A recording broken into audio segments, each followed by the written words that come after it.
Live. Everywhere. On netrootsradio.com.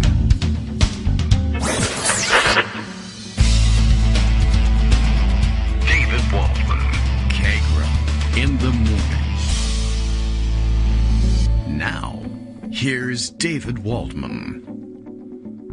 Hey, good morning, everybody. How you doing? It is Wednesday, October 19th, 2022. That's one more day on in the calendar than it was yesterday, which was October 18th. I don't know if you know how that's how it works. But just in case, I thought I'd catch you up. You know, we like to explain the rules as we go along here.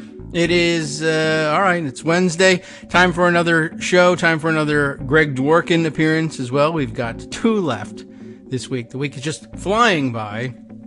Because on my mind are, well, a number of other things, including, one, some outside business. Got a meeting tonight that I'm prepping for that has been occupying my mind for some time. But also Friday out of the studio, and then Monday out of the studio, and fretting about when I'm able to find time to record something, hoping that'll still happen. But not entirely sure. It's a busy week. And, of course, pretty soon, something, they'll be playing Christmas music, and then who knows what happens after that. War on Christmas. Anything could happen. Christmas could annex Crimea. We won't know what to do. International weapons shipments are moving. You know, it's mass chaos. All right. Let's see. I don't know what's happening today because there's no such thing as news. All I have is email from candidates. That's all I've got. I told you yesterday about what was going on. I think Val Demings has been in my email box 6 times since I mentioned it.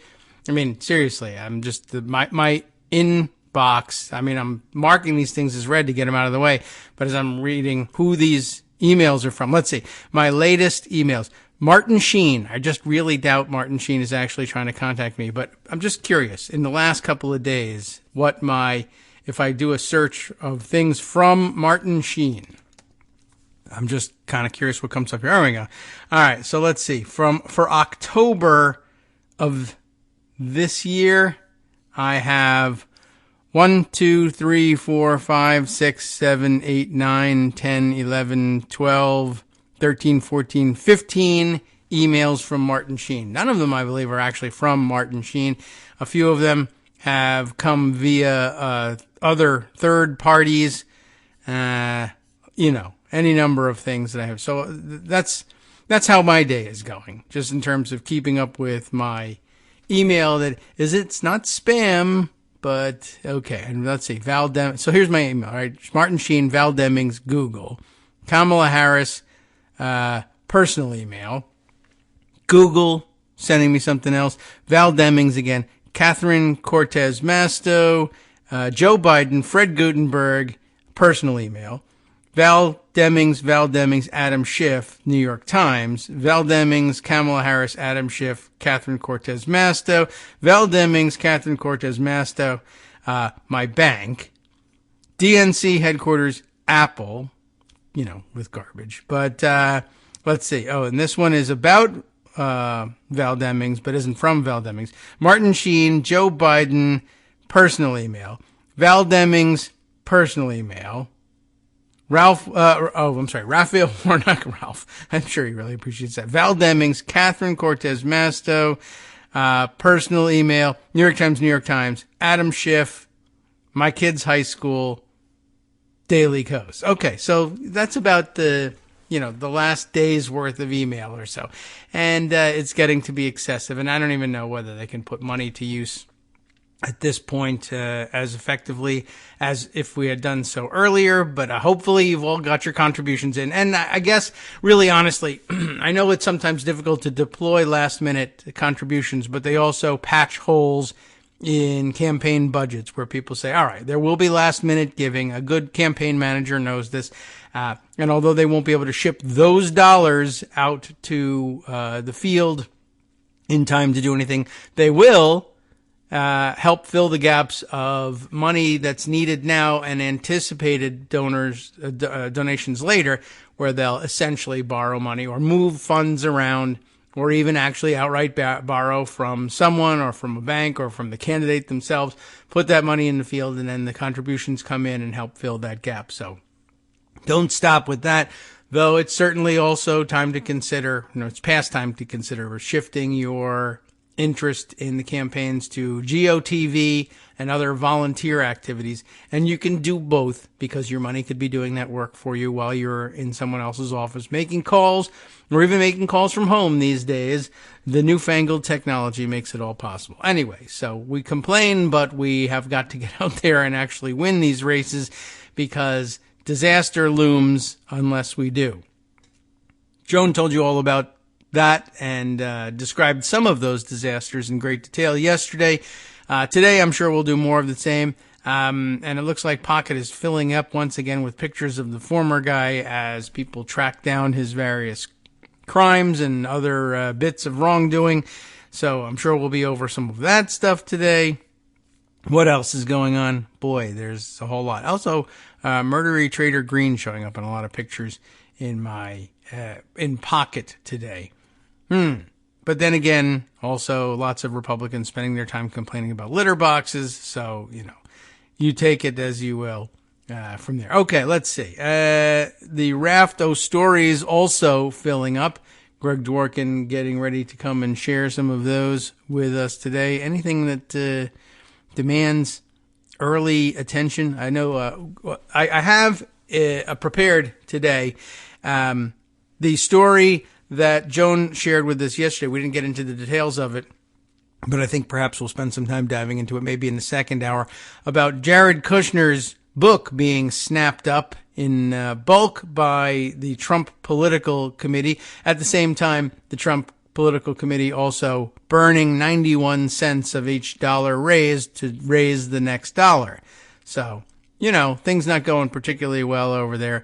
Plus, of course, they're finding out how much of it is all fraudulent to begin with. All right. So let's see. Lots of those things. Also, now I'm getting some inkling of what we might be able to record later. Do you want to hear more about inside the Jerry Falwell love triangle? Pool boy tells all. That, according to Rolling Stone.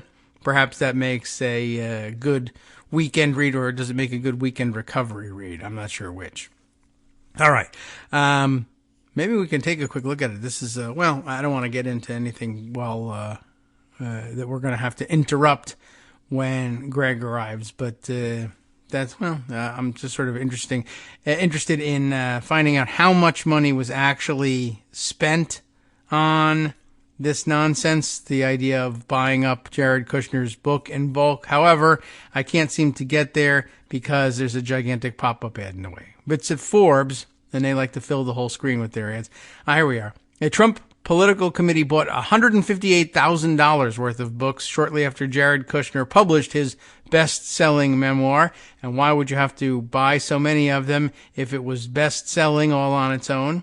Of course, very often it is the bulk purchases that puts you on the bestseller list. And now, at this point, if you write a book, if you can't walk around saying it's a New York Times bestseller, then it's hardly worth doing. So you put yourself there artificially if necessary. Zach Everson covering it for Forbes, saying one of Donald Trump's... I got to answer it on the other phone here.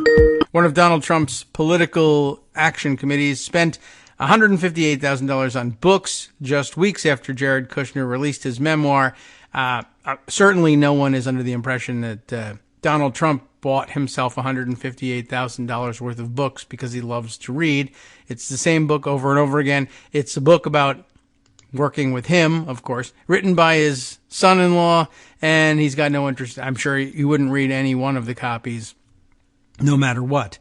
But anyway, Breaking History, a White House memoir is the name of the book, and they really did break history. It hit the shelves on August 23rd. 2 weeks later, the Save America Joint Fundraising Committee, which raises money for two Trump PACs, paid retailer Books A Million $131,000 for collateral, books, according to a campaign filing made Saturday with the Federal Election Commission. On September 22nd, Save America purchased another $27,000 worth of books. And looks like, I guess, as calling it collateral, they'll be giving them out to people as premiums for donations, although I guess if you read either his book or Kushner's book, you might find, what am I doing giving donations to these people who say they're ultra rich? Why don't they just simply leave me alone? But I guess you got to read the book to find out. Anyway, Greg Dworkin is here. We're going to read his book as soon as it's published. When's that coming out, Greg? It'll be a while. Okay. Well, the news I'm giving you, I'm telling you now, instead of waiting 4 or 5 years from now to tell you that Greg's book is coming out, probably in 4 or 5 years, maybe a little longer. We'll see what happens. 2 weeks, very soon. Something. As a retired pediatric pulmonologist, I would advise don't hold your breath. Right. Well, yeah, you don't even have to really be a doctor to do that, but it helps, and it's an expert opinion. Don't hold your breath. Don't hold anybody else's breath. That's another good one. Right. Something you should be doing. Okay, well, always ask the pulmonologists about what to do with your breath. You can pick your friends and all of that. But, I was late to the show today because I had late? Some Abby the dog issues now resolved. Well, she's welcome to have them on the show. We could interview her. Yeah, we use an electric fence with her, and she's really good about that. She's a very good dog. But for some reason, it's not working. Oh. So I had to do an emergency call to the technicians who will be out today and fix it. I see. Like I said, she's a good dog, but then there was that time that the neighbors were grilling some pork chops, which we knew because Abby brought one home right off the grill. Oh. She's very she likes adventurous. It fresh. That's something. Yeah. All right. Well, so they were grilling one less pork chop than they thought. Yeah. So we had to explain where it went. But things are give it back are to fixed him now. eventually. Things are good. She's a good dog. As long as she's in absolutely. visual range, she won't stray too far. That's good news. Is she going to protest being stuck inside while the fence is being worked on, or? No, she doesn't. Good. She'll go out. We just have to go out cold. with her and keep an eye on her because, there are bears. Oh, well, okay. You should keep one of those as well. Well, no. No? All right. Well, it's up to you. Honestly, I don't even know what the price of bear chow is with inflation being what it is these days. Right. Thanks, Joe Biden. Here at home, the other local news of bear. big import is the Alex Jones trial, of course, which is over. Right. Jones is appealing on the grounds that he wasn't allowed to give a defense, but the reason he wasn't allowed to give a defense is he was guilty. Yeah, and he defaulted on his opportunity. He was guilty. And once you're guilty, you can't then use how much do you owe because you're guilty as a venue to say, I have an alternative explanation. I see. Is that I'm innocent. You I'm mean not a lawyer, but basically that's what he's claiming. The penalty phase, he says he didn't so he'll fail. Defense. Okay, and the appeal will fail, and I'm not so worried about that. What's interesting, though, the stories are about, so he owes $1 billion, but how come he's still broadcasting? And the answer is bankruptcy in the United States. The laws are written to favor the company to keep them going while they sort out who they owe what to. And it's those bankruptcy laws that are going to keep him afloat. If it was a personal bankruptcy issue, that would be different. He'd have to pay the money. But because it's a company bankruptcy, companies are treated much better. Companies are better than people. Was sort of right. My friend. Corporations are people too. Actually, in some ways, they're better than people. They pay lower taxes and they have more favorable bankruptcy laws written for them. Better house guests as well. Yeah. Well, okay, so he gets to take advantage of that protection like some sort of socialist or something. Yeah, exactly. And did we mention how much money he had to pay? That was the topic of conversation in the papers today here locally. Yeah, I don't know. Did those numbers come down over the weekend? And I don't know if we ever stopped and said, oh, by the way, he has to pay. Allegedly has to pay about $1 billion to the various plaintiffs. Did they come down? What do you mean? Did we? Did they make the announcement? And did we have an opportunity to discuss the numbers on the air? I can't remember. Yeah, we did. Okay, good. Yeah, because basically he's there you go. He's in the hole for $1 billion. Yeah, if we didn't, there nearly it is. $1 billion. Well, it's actually $1 billion when you add everything else up, and there's more judgments to come. Oh, good. But the question is of it. How long is it going to take for him to actually have to pay? And the answer is he may die before he actually has to pay because that's just the way corporate law goes. I guess so. And human life expectancy. Now he's only worth about $250 million, so he doesn't have the money. And so in theory, what it's doing is driving him off the air, and in practice, it's not. That's what I'm saying. Okay. Well, $250 million is nothing to sneeze at. That's what they told us Mitt Romney was worth. And it's interesting to hold the two of them up side by side. I'd just like to ask Mitt Romney what he thinks about that. Like, I know he says he worked hard to well, the important thing is what Mitt Romney million. thinks of Mike Lee. I guess that's true, too. But I would like to know. Which is by the to way, say not you're very just much, as good as so this he's guy not over helping here. him. That's nice. I'm glad he's not extending himself. But I really would one day be interested in hearing from Mitt Romney. This guy has earned as much as you, and look at what he does. And then look at what the other big money people that worth anything that Alex Jones and Mitt Romney are worth are, of course, Elon Musk, if one has anything to say about him, which I really don't, and Mike Bloomberg. Oh, yeah, right. Who's also quite wealthy. Yes, he is. Than either, not as wealthy as Musk, but wealthier than either Romney he does or make products. Alex Jones. And he's throwing in $11 million or so into the Democratic House races. All right. Which is good, which makes up for some of the billionaires who are throwing stuff into the Republican House races. And, it's a good time to step back and look at the big picture here. The big picture is people are already starting to vote. And we're going to talk a little bit about the Georgia early vote and what it means and what it doesn't mean. All right. But at the same time, we've had polls come out, and we talked a little bit on Monday about, the current state of polling is a lot of stuff looks like it's pretty close and or it's a tie and or it's tightening because you're comparing different polls and or the undecideds who are basically Republicans are coming home to Republican candidates. The Democratic leads are still leads. It's just that they're smaller than they were, which leads to a corporate news narrative that Republicans are gaining and Democrats are losing, partly because they talk to people in Washington and Republicans are always confident and Democrats are always worried. Yes. So, that's the narrative. It is every single election. This year is no different. The truth is it's a really close election. Nobody really knows. And, we'll have to wait and see. But, of course, you still have work to do in the next 3 weeks to support the candidates you wish, do the work for them, and get out the vote.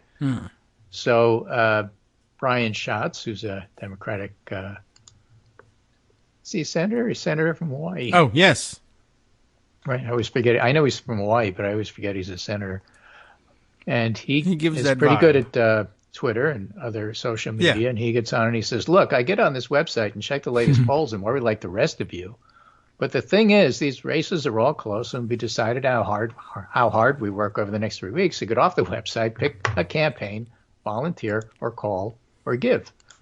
Well, all right. I mean, that's pretty straightforward.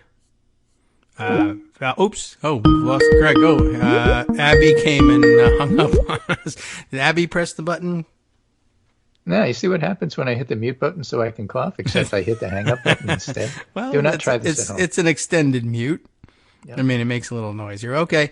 Val Demings has emailed me again, by the way, while you were off. Yeah, I spent yesterday blocking about 20 Democratic I feel bad about stop that. texting me things because I'm really sick and tired of getting texts every 20 minutes. Yeah, it is getting a little excessive. I don't know what kind of money they think I'm holding back here. Right. And I don't know why they're wasting their money. But, Val Demings, I probably get as many from her as anybody. I mean, the thing is, I get money from everybody that I've given even small donations to. Yes. So, right. Well, that's the way it works. It turns out, and because they're from different teams at different times, yes, it's like the emails, except that, you're sort of more forced to read them when they come on your phone and because you look to see who it is. Right. And it turns out that they're on the polar coaster, too. Oh, we're happy because we're just within a point. Oh, we're upset because we missed our goal. Oh, we're happy because a new poll came out and we're up by a point. Oh, we're upset because look at this poll. We're down by 5. You have to help us. I'm desperate. This is James Carville. This is, whoever they got to Martin Sheen send the latest one. And, it's just too much. So yep. STOP and 1 out of 4 or 5 sites that uses this texting nonsense will actually say, okay, thank you, you're unsubscribed. Yes, that was a huge issue for us. The other 4 out of 5 won't. Gubernatorial race in Virginia. Yeah.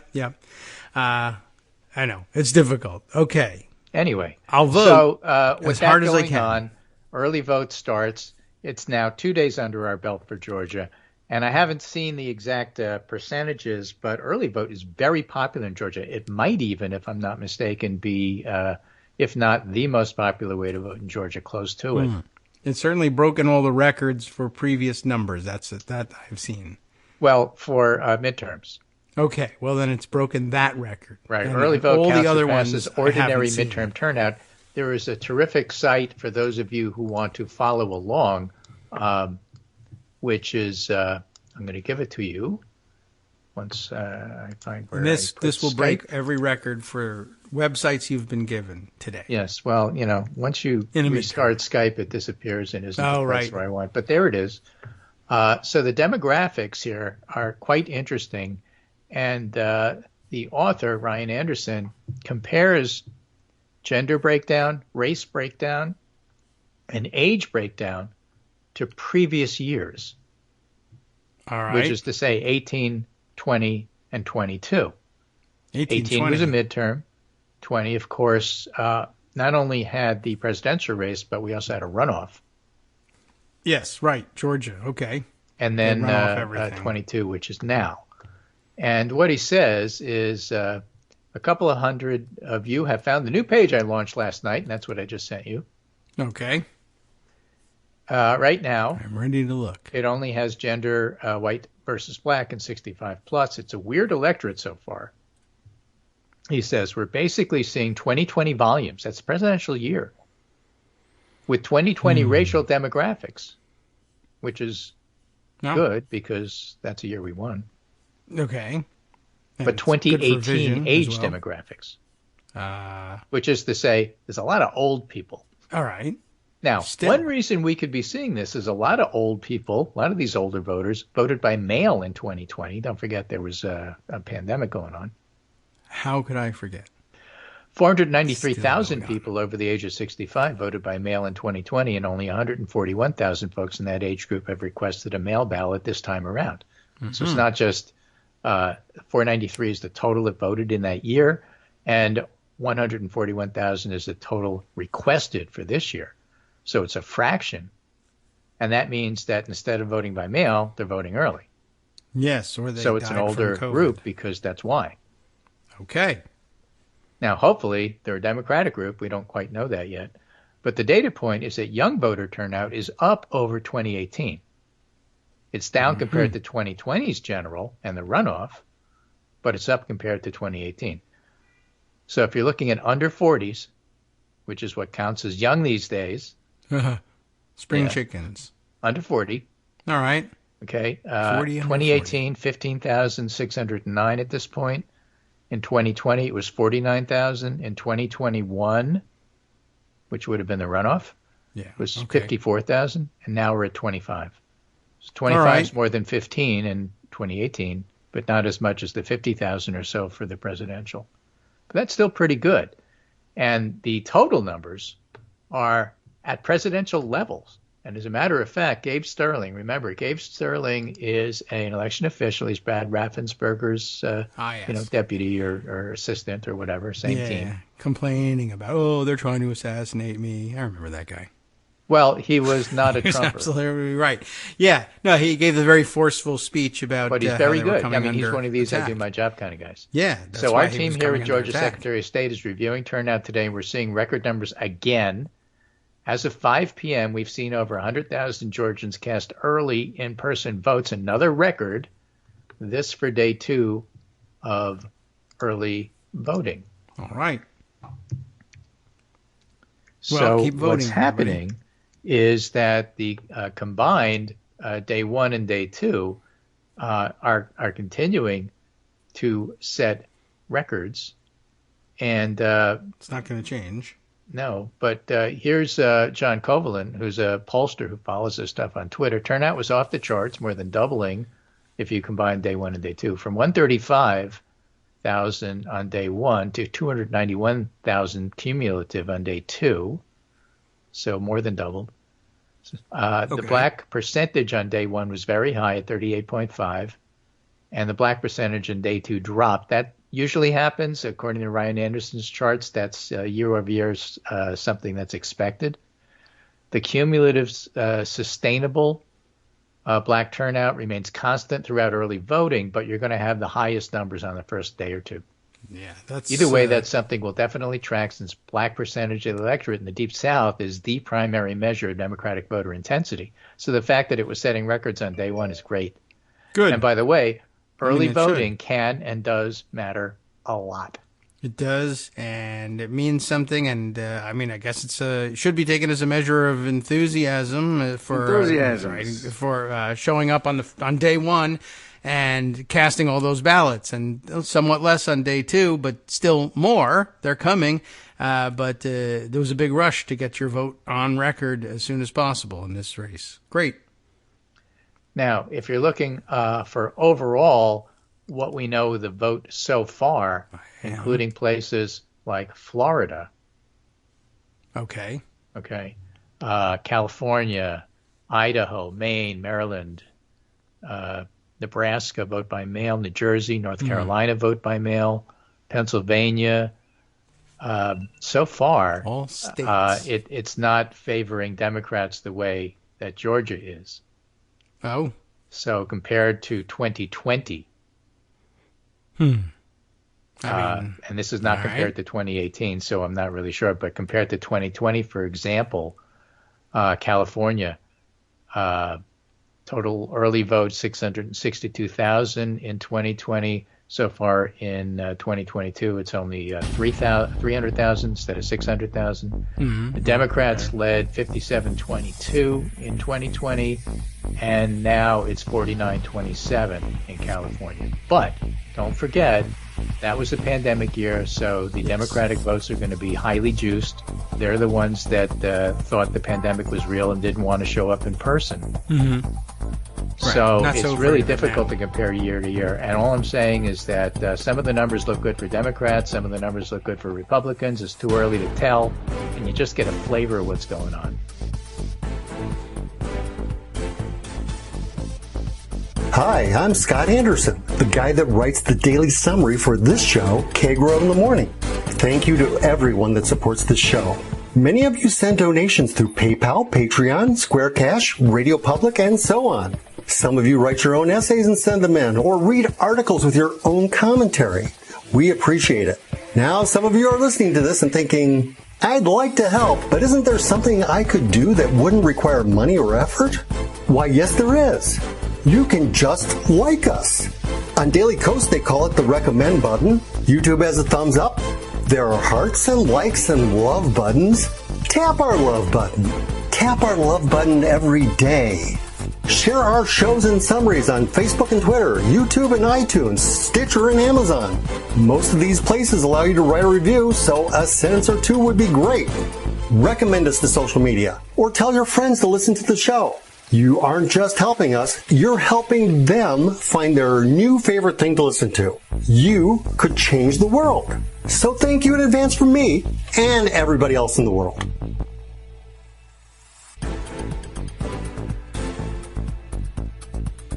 All right, welcome back now to the Kagro in the Morning Show here on Netroots Radio. What else have we found out? We won everything. Hooray. No, you still have to go and vote. Early voting. So it's going to be a mixed year, and so it's going to be too early to tell, and you just don't know. Yeah. Well, the pandemic thing was extraordinary.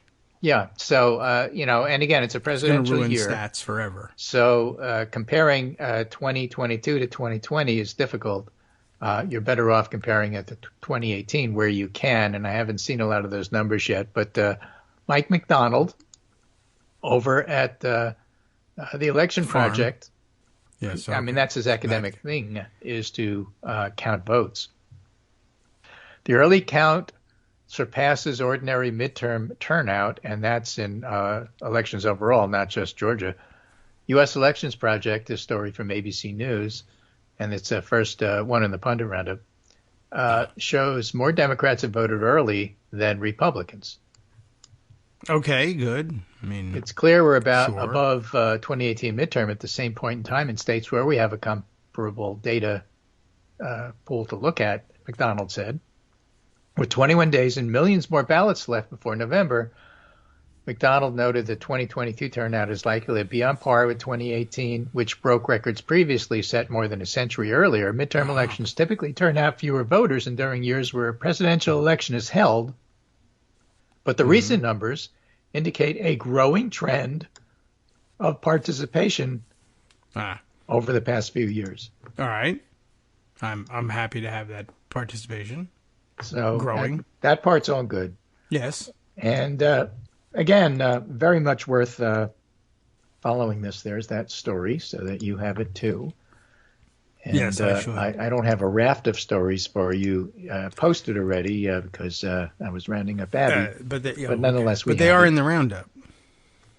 So they are in the roundup. That's always there. Okay. Now, the New York Times writes on one of their Siena College polls, which focused not so much on who was ahead in the generic ballot, that was Monday's news, but rather how people feel about democracy in peril. Oh, yes. It's kind of an odd write-up and definitely worth mentioning. Voters see democracy in peril, but saving it isn't a priority. Someone else will do it. Other problems have seized voters' focus, even as many do not trust this year's election results and are open to anti-democratic candidates. That would be the Republicans. Mm-hmm. In fact, more than a third of independent voters and a smaller but noteworthy contingent of Democrats say they're open to supporting candidates who reject the legitimacy of the 2020 election, as they assign greater urgency to their concerns about the economy than to fears about the fate of the country's political system. Yeah, who cares? And that sort of stuff, contributed to the doom and gloom I was talking about at the very beginning, where Brian Schatz felt like, he had to get on there and say, look, we have election results from the specials. We have Dobbs-Roe. We have voting in Georgia now. We see things that are positive in some polls for the Democrats. We just don't know what's happening. You have to get out and do the work, which, again, remains good advice. Yes. Now, that doesn't mean they won't vote or that it won't affect their vote. I'm very loath to look at individual anecdotes of what people said, because what people said always is picked to match the narrative in the paper, and that's part of the deal. Other things that are going on, including the debt crisis that Kevin McCarthy has already signaled Republicans are eager to do should they take the House. They want to hold the debt ceiling crisis as a hostage, so that they can get cuts to Social Security and Medicare. And why they're saying this 3 weeks before the election, I don't know, any more than Marjorie Taylor Greene says, if we win the House, I'm taking over all the committees. I don't know why they would say that beforehand. Yeah, I'm not certain why they think that's such a great selling point. So, all of that is percolating, and we'll see how it all works out. People are complicated, and they take all of this into account. One person thinks that one thing is more important. Somebody else thinks something else is important. People do think inflation is the thing, but that doesn't mean they blame Biden for it. And if they do blame Biden for it, that doesn't mean they blame Democrats for it. Very complicated. Mm-hmm. All right. So that's why we depend upon the media to cover all of this stuff. And there's a new media outlet out called Semaphore. Yeah, yes, Semaphore, they're the other ones emailing me. Run by Ben Smith, who's an ex-New York Times media critic. Yeah. And it's turning out to be a very good site. That's nice. And his very first piece that he wrote is about inside the identity crisis at the New York Times, which is a really interesting and fascinating piece. And I don't think the Times is unique. It is in some ways, but not in others. So this August, a former New York Times reporter, he writes, named Riva Atlas, former reporter like him, called to ask me, former reporter, some questions about the Times on behalf of an unnamed institutional investor. Former institutional investor. Right. Is the Times always going to be fundamentally a news company expanding into those ancillary tech products, like Wordle or The Athletic, which is an online sports thing, since the Times doesn't really do sports anymore? It's all right. Okay. Or is it trying to morph into something like a tech company which has an ancillary news product? Mm-hmm. My caller was raising one of the great questions hanging over the Times. What do they want to be? And she wasn't just any former Times reporter. Times executives told me her questions closely match the interests of a major activist investor called Value Act, which has a 6.7% stake in the media company. The Times, they say, is a great place to work or have worked. Better to have worked than work. Okay. Like Atlas, I'm a former Times reporter. I left this January after almost 2 years as the media columnist. I arrived there a bit skeptical. The headline of my first column was that the success of the New York Times may be bad news for journalism. I quickly came to admire the deep commitment my colleagues had to the institution and the durability of its folkways, but I also thrived in part because I heeded a colleague's warning before I started. Do not, under any circumstances, try to change anything. All right. The Times is, as a former executive once said to me, a business wrapped around a church. Not a place that morphs easily. That means ValueAct may struggle, as investors have before, in its push to transform the 171-year-old company controlled by the Ox-Sulzberger family. All right. So what they're trying to do is trying to figure out how Wordle and The Athletic and other things that they've bought are part of a strategy of broadening the audience beyond people who want just news. Okay. And so the core stress inside the company is whether the marketing team can find a way to convince consumers to pay more for more and to see the Times as more than just the newspaper. Can they do it? Right? Is it a news site with some extras, or is it a cable bundle like Comcast where you get 177 stations plus internet? Yeah, that's too exciting. They are a news place with some other stuff. Right. So the high-pressure dynamism on the business side also risks running aground on a moment of caution within the church itself, which is the Times newsroom. Journalists in the company are currently locked in a bitter contract fight, but the convulsions of COVID-19 and the surge of racial justice activism in 2020 left deeper divides. Basically, they got James Bennett, who's interviewed in this article, fired for running the column by Senator Tom Cotton that called sending the military into cities to suppress rioters and looters. Yes, okay. That's... Right. Bennett never apologized for it and doesn't apologize for it here. He thinks it's news, and that sort of opinion just needs to be heard by people. And the social justice folks at the Times think that that's just, giving white guys a platform and too much of that already. The culture wars are playing out in the newsroom in far subtler ways these days, he writes, and in classic Times fashion, management's pushing them in two directions at the same time. They're trying to deliver staffers' hopes from the summer of 2020 of a more progressive workplace and broad-minded journalism, while also doing what they can to ensure the insurgency of 2020 never happens again. But nobody really seems to know exactly where it's going to be headed, and then you have to put that under the heading, of course, of whatever you do, don't ever change. Right. So okay, that's one of the reasons why it's so hard to figure out what is the Times doing. The Times doesn't know what the Times is doing. They may not. And you can see it in the headlines. Just winging it. Okay. I think that seems pretty obvious.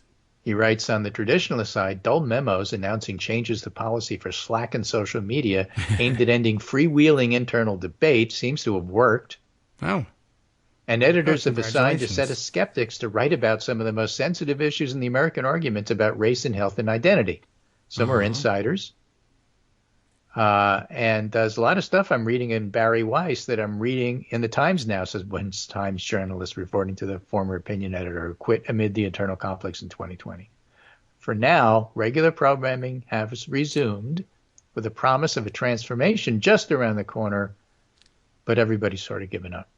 Many Times staffers I spoke to believe the cultural conflict has been displaced by the labor struggle and that the biggest challenges for management will be demands from journalists and tech workers for a bigger share of the profits. Times coverage is a mixed record of understanding class division, but the newsroom itself is up in arms over the pace of contract negotiations. So, the old saying that it's news if it happens to your editor. Right. Well, if a labor dispute happens to the editor, maybe it'll be news. I guess so. All right, well, that wouldn't be bad development. I'll take it. I mean, we hope that not that I'm hoping for a labor conflict, but I'm hoping for a focus on it. That's not a bad thing. Well, we'll take that.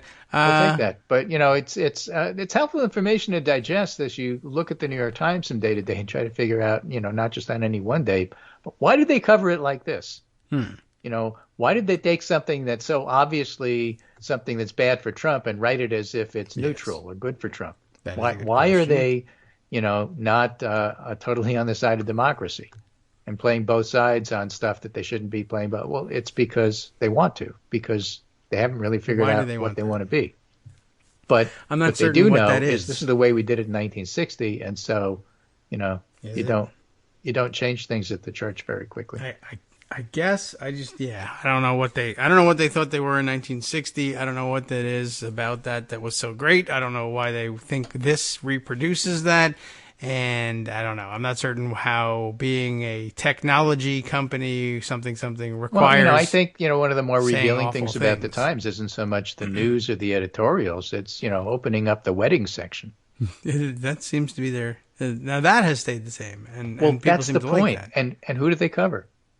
I don't know. I mean, rich folks that you would never have any idea. Generally speaking, in terms of how you would wind up interacting from day to day.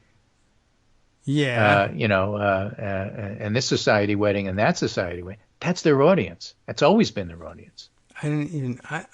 So when you say they don't change, well, who are they writing for? Well, they're writing for the wedding page. But then they don't read the news pages. They just read the wedding pages. I don't understand. But I'm saying those people. In fact, they read the news pages because they like to consider themselves erudite and enlightened. So they can have arguments at cocktails about stuff because they read the Times. Scores, though. The same times they covered my wedding. Guess so. But that's their audience. All right. And then everybody else gets to read along. And so, thinking that it's going to be anything other than that, I just feel like those people you're going to be ultimately are fans of democracy nonetheless and would like to hear about it surviving.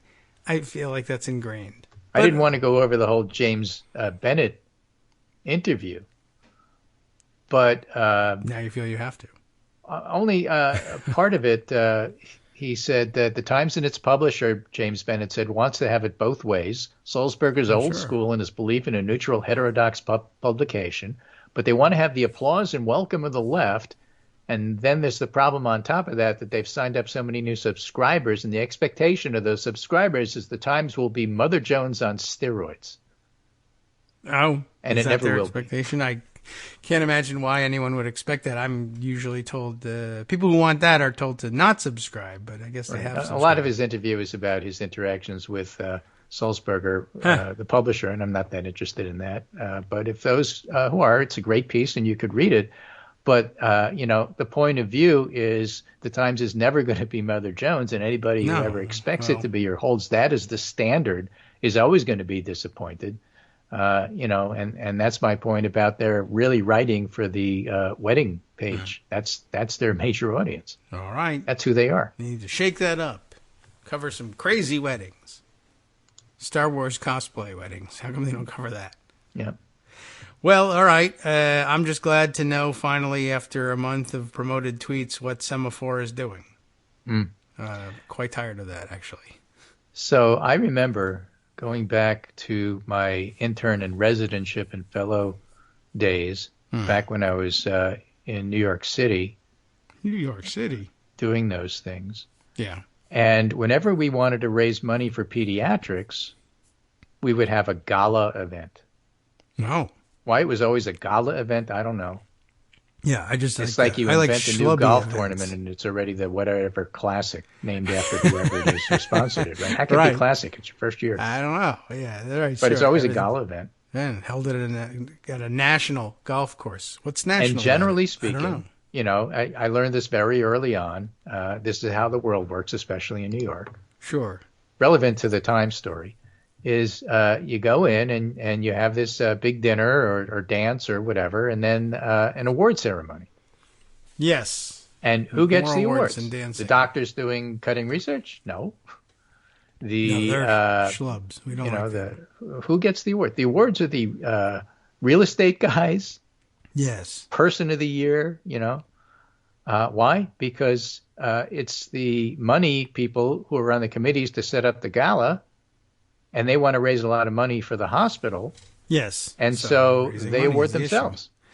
Yeah. Well, that's how you get people to go to your gala. This is not going to be, well, yeah, of course, most people would say when they hear this sort of stuff. But what I'm saying is that's the audience for the New York Times. Okay, that makes some sense of it. Yeah. Well, that part of New York society is mostly about passing checks around among one another. I don't know if they ever cash any of them. They just, they give them to one another all the time. I'll go to your gala, you go to my gala. That's how we populate our galas. And Right. if you don't want to go, I'll give you an award. Our kids will marry each other, and then it'll be on the wedding page in the New York Times, which, by the way, is Right, our true. home paper. Yes. You cut that out and keep that, and then have a gala about it, I guess. And now that they're married, the two of you have to go to the gala. Right. So none of what was in the story was horribly surprising, but for those of you who depend upon the media to fight for democracy, it's just a little splash of cold water about what you can really expect. They are good at what they do. They do great reporting. How the editors shape that reporting, including the headlines, is a different issue altogether. And who the editors are trying to reach and what their goal is very, shall we say, murky. And it's not only murky to us who are trying to figure out by reading the stories and the headlines, it's also murky to the people who work there. And it's murky to the people who try to analyze what's going on there. So, expect more of the same. Certainly it's not going to get straightened out in the next 3 weeks before the elections happen. All right. And that's how you get stories in the New York Times about, well, everything looks like it's breaking for Republicans because we have this one poll that we sponsored that suggests that people care more about inflation than anything else. And let's ignore everything else that's happened up until now. And that's going to set the pace for every other media company because it's still the New York Times, the high church. And so you're going to hear ad nauseum that Republicans are gaining, whether it's true or not. All right. I don't know if that makes people want to get married and have their weddings covered. No, but it should make you get mad and go out and pick your candidate and do what you can to support them. Yes. That Georgia early vote and the specials and everything else that's happened, is part and parcel of the whole thing. And the idea that suddenly in the last 3 days, everything that people care about in terms of Roe and Dobbs, et cetera, has suddenly vanished because the New York Times has a story about something else. I have a hard time swallowing that one. All right. I don't believe it. I think that's probably not only ingrained, but a lot of people have also already cast their vote based on that. So, yeah, exactly. And they've already voted. Right. So, that's a big piece of it. The other thing I would caution about, one of the things, and I know it's my peeps and my fellow listeners and probably get people mad for saying this, don't watch a debate if you're going to watch one and decide your candidate has destroyed the other person. There have been so many debates over the last week where the Democrat did better. But no, the other person wasn't destroyed. Tim Ryan didn't destroy J.D. Vance. J.D. Vance basically has still got a slight lead and is the favorite to win. Yes, Same thing is true with Marco Rubio and Val Demings last night. Oh, but I have 6 emails that say the opposite. Yeah. Oh, also that it was a disaster and we need money. Right. It isn't a question of how you viewed the debate. It's a question of how the electorate as a whole viewed the debate. And each one of the Republican candidates who was supposedly destroyed actually had some pretty good comeback lines if you were a Republican. Yes. And debates don't generally change minds anyway. So, just skip that part. All right. Enjoy it. Don't watch the debate if you don't want to. Just watch the outtakes like David and I do. We get the best pieces sent to us by Twitter or email or whatever. Ugh. And that's fine if you want to watch those. But it's not going to change the overall outcome. I'm much more interested in watching early voting and who's voting and so on and so forth. They won't let me watch the voting. They never have video clips of people voting.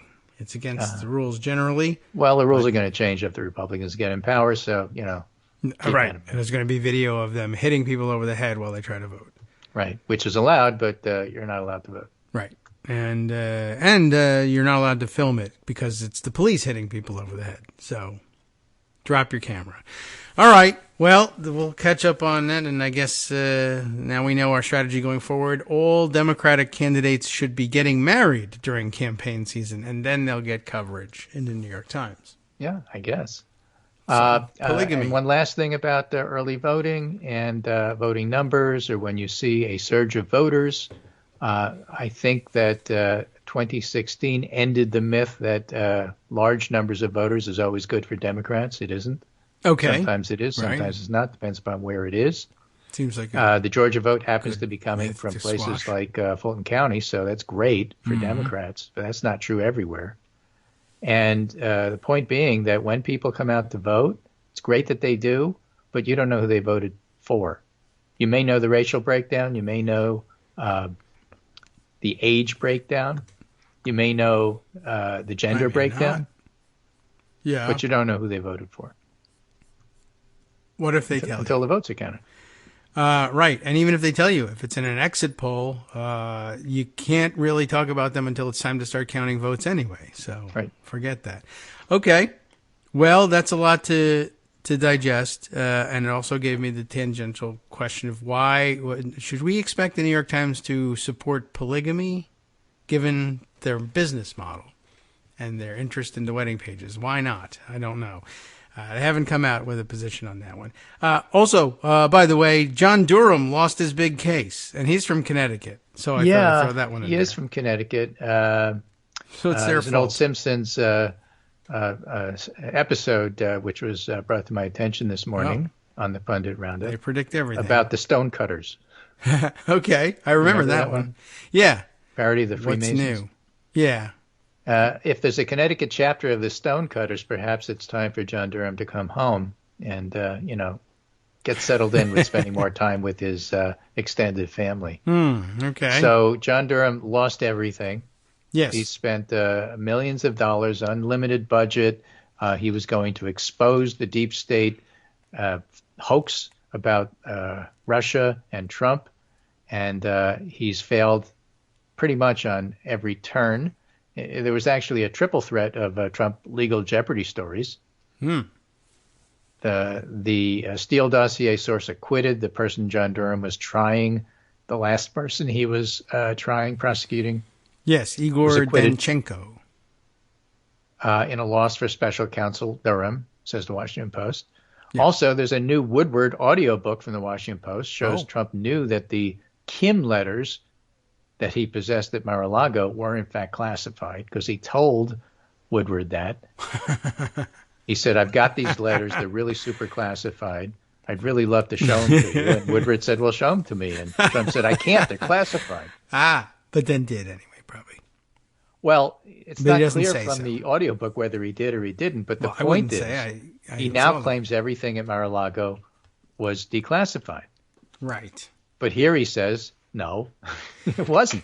I guess you got to check the dates on all of that. But he's crazy and confused. He doesn't know what he's doing, and they're classified or declassified. Remember, of course, he thinks based on what he thinks about them is. He's going to get prosecuted for the Mar-a-Lago stuff, and there's no way he's not going to get prosecuted. And this is just more, you knew at the time, you can't, use excuses. So you were hiding it from us. You stole it. It's not yours. It's classified stuff. It's top secret, he told Woodward. I have top secret stuff, he told Woodward. Yeah, of course. Oh, we'd love to brag about that. I have no doubt.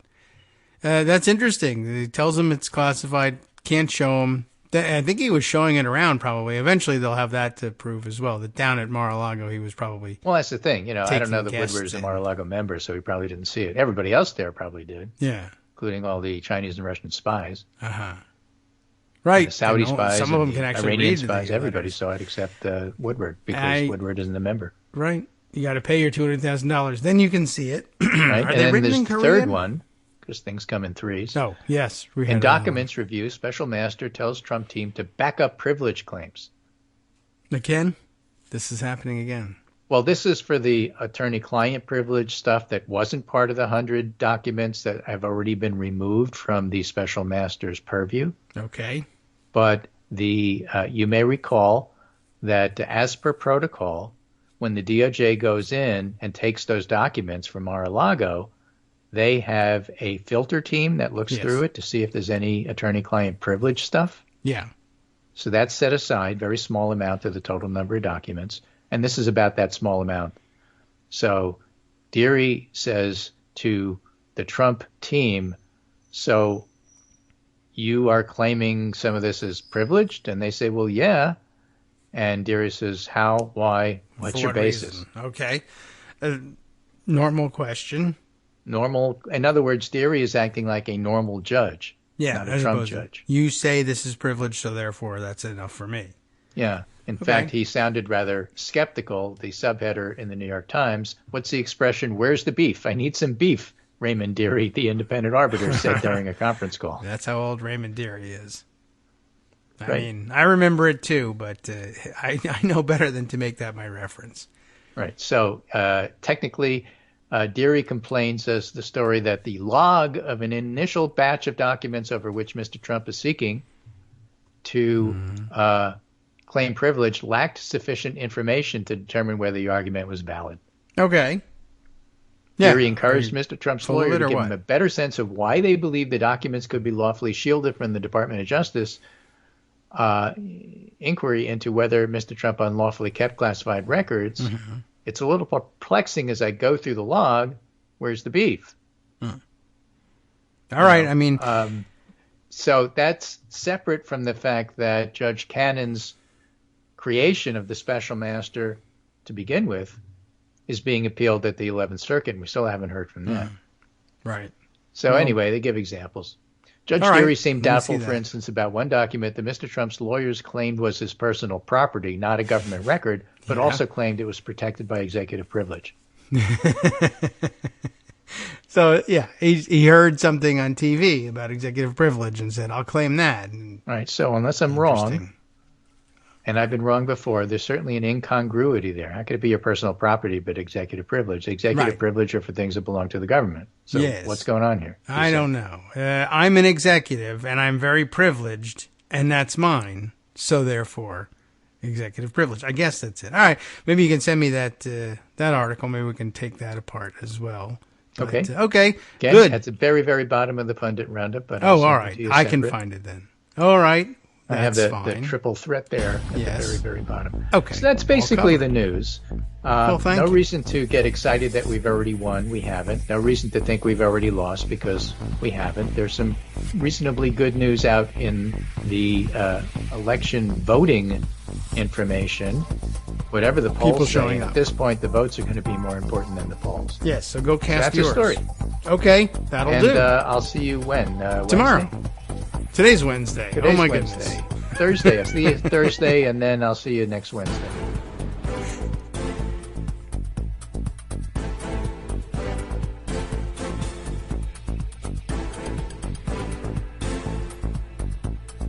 All right, welcome back now to the Kagro in the Morning Show here on Netroots Radio. I think we better perhaps continue with that one and make sure we can unravel all of the legal wranglings that have been going on.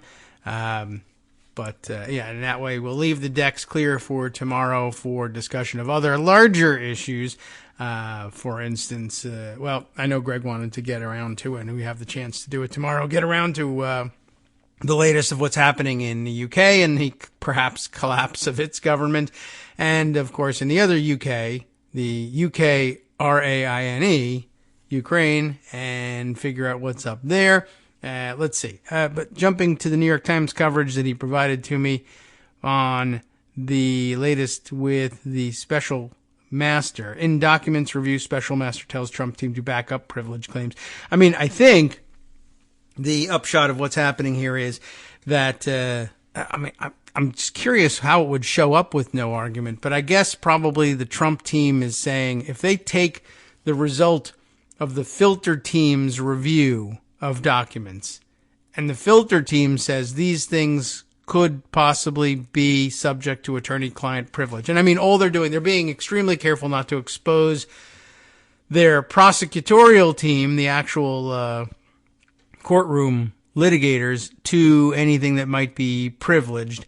And in order to do that, they are being overcautious with the filter team, probably, and saying, look, basically anything that has anything that's from a letter on letterhead from a law firm, or that's a note or memo written by somebody who is a lawyer or appears to be offering legal advice, if you read the document that closely, they'll set it all aside, and they're not making any final determination, the filter team, over what is and isn't subject to attorney-client privilege. They're just setting aside documents that might plausibly be able to be claimed as shielded by attorney-client privilege, and then leaving it up to somebody to do a closer read on those things. That person would be the special master, but the special master will be looking for arguments from both sides, pro and con, as to whether or not those documents ought to be turned over to the prosecution and available for use at trial or any pretrial proceedings, whatever, at any point in the proceedings. Will you be able to use these documents? And the special master, therefore, is looking for an argument from the Trump team as to why these things ought to be excluded as attorney-client privileged material. And I think I'm getting the sense that they are just saying, well, the filter team said it was, so that's the other side. So obviously, if the other side is saying it's privileged, then it's got to be privileged, because you would expect us to say everything's privileged. Even they admit this is privileged. And I think the judge is reminding them they're not saying it's privileged. They're saying it's potentially privileged. And in an abundance of caution, a bunch of, I guess, presumably honest prosecutors are saying these things might be privileged. We set them aside just in case they are. They might not be, and we might want to come in and examine these things and argue that they're not privileged.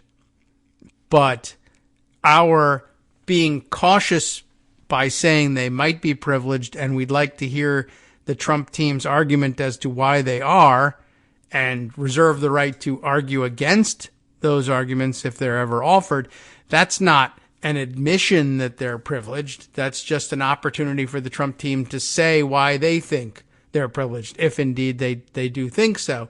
And I guess the Trump team is just not doing that to this point. Charlie Savage and Alan Feuer write this piece. They know pretty well what they're talking about. Let's see how they describe it. The special master reviewing these materials seized from Pervalago. I'll just do a little editorializing here. Let's see. They were seized, and early claims by Trump lawyers certain documents were privileged and thus could be withheld. In a phone conference, the special master, you know who that is, Judge Deary, complained that the log of an initial batch of documents over which Trump is seeking to claim privilege lacked sufficient information to determine whether the arguments were valid. I don't think that they added any arguments of their own. They just said, here's the log, and we accept the determination of the filter team, except that's not a determination. Judge Deary encouraged Trump's lawyers to give him a better sense of why they believe the documents could be lawfully shielded from the Justice Department. It's a little perplexing as I go through the log. Where's the beef? That is to say, I guess they just have added nothing. Here, they gave him a list that he already had from the filter team. The hearing was the latest step in the review process that began last month when Judge Deary was named special master by Judge Cannon of the Southern District of Florida. In August, FBI agents conducted a court-authorized search of Trump's Pervalago sex club and estate and hauled away some 11,000 documents and photographs. You know all about that. 100 of them or so marked as classified. Later that month, the former president's lawyers filed a lawsuit seeking temporarily to bar the Justice Department from using the materials. They just want everything barred, I guess.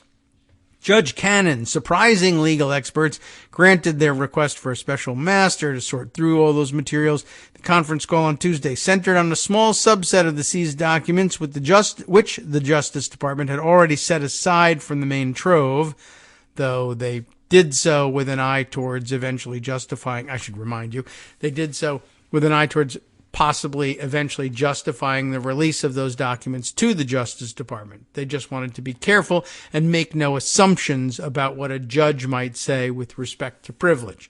But just in case, we set them aside.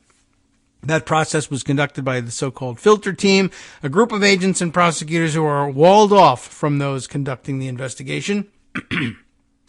The disputes about the small batch of these records could foreshadow conflicts that might emerge as the rest of the materials come under review. Judge Deary seemed doubtful, for instance, about one document that Trump's lawyers claimed was his personal property, and this is probably going to play out 10 times before this process is over.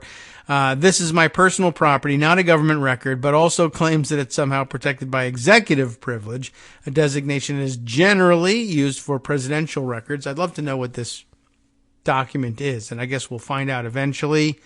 But unless it is in fact privileged in some way. But unless I'm wrong, and I've been wrong before, there's certainly an incongruity there, Judge Deary said. Which, in other words, I just taking a stab at it. If it was about, like, for instance, the letters from Kim, or he may say, these were personal letters to me and they're my personal property and I get to keep them. But also they're executive privilege documents because they were sent to me while I was president and so therefore are covered by executive privilege. But that's not how executive privilege works, nor is it, internally resolvable by saying they are both government documents, highly classified, but also declassified, but also mine personally.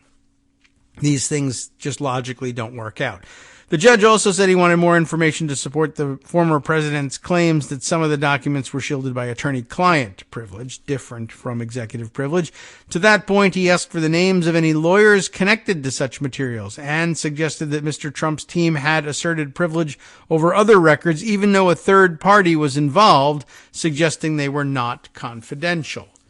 That's important too, right? I have these documents that are between me and my attorney, and they relate to my involvement in a lawsuit, and they're my attorney's work product, and so therefore I'm entitled to some privilege over them. But if they involved a third party who has been informed about the content of the documents or whatever they are, or they relate, clearly to some discussion with the third party. If you voluntarily break that confidentiality on your own, that can't be recreated to shield them from prosecutors. If you're telling other people about them outside of your case, then no, they're no longer privileged. And just because they were set aside as potentially privileged because the filter team didn't know whether you had ever had such a conversation with a third party, if you can prove that there was one, that destroys the privilege. It doesn't mean the filter team didn't do a good job. It just means they were overly cautious for good reason. And, you can't just say just because it's in this pile, it's therefore definitely privileged. You're going to have to prove it. Where there are third parties involved in the document, the judge says, I need some understanding why the presence of the third party doesn't defeat the privilege. James Trusty, a lawyer for Trump, still there, responded to Judge Deary's invitation to address such matters in a submission by saying that the legal team would, quote, certainly take you up on it. Should have already, but certainly will in the future. Yes. Of course, this might just be part of their plan for delay.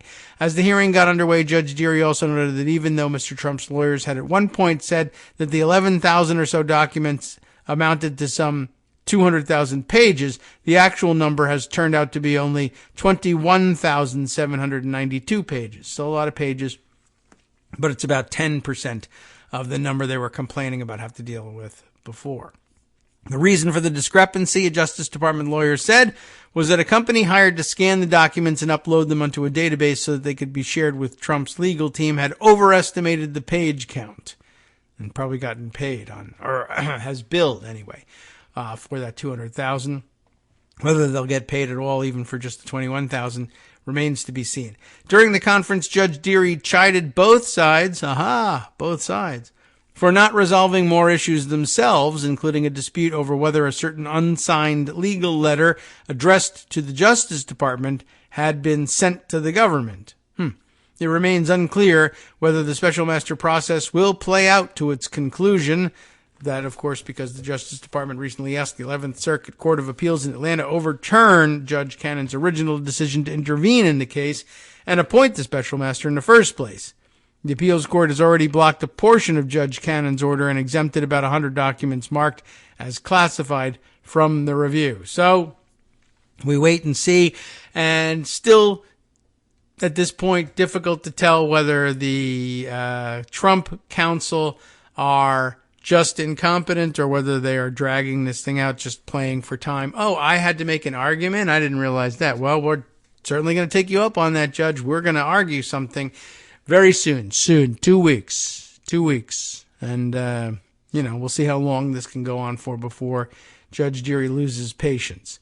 All right, what else did we put aside? Oh, yes, right. There was also the John Durham case. We'll read the Washington Post's reporting on that one. Salvador Rizzo, Rachel Weiner, and Perry Stein get the byline here. Steele dossier source acquitted in loss for special counsel Durham, and probably also for honestly, for all the Republicans, bots and otherwise, on Twitter that say, oh yeah, well the Steele dossier was a deep state, yada yada, blah blah, it's been discredited, da, da, da, da, da, da. Well, I'll tell you what, the source that Steele cited for the dossier was charged with lying and has had his trial and was acquitted. So what does that tell you? Does it necessarily tell you that everything in the Steele dossier was true and right? No, it just means that you tried and failed to convict somebody for lying. So you can't go around saying, at any rate, that it was all based on lies when it turns out that they've had a trial and decided basically that no, we can't prove it. At least not beyond a reasonable doubt. You can still, and so that's why, of course, people will still, even if it was somehow ironclad, not only have we determined that he's not lying, we've determined that he's telling the truth, which is not what the court was determining here. Only that you can't prove beyond a reasonable doubt that he was lying to the FBI, or the intent wasn't there, or whatever the technicality of the issues were. It doesn't establish that he was telling the truth. That's true. But even if it did, you can expect that the MAGA bots would be running around saying the opposite anyway.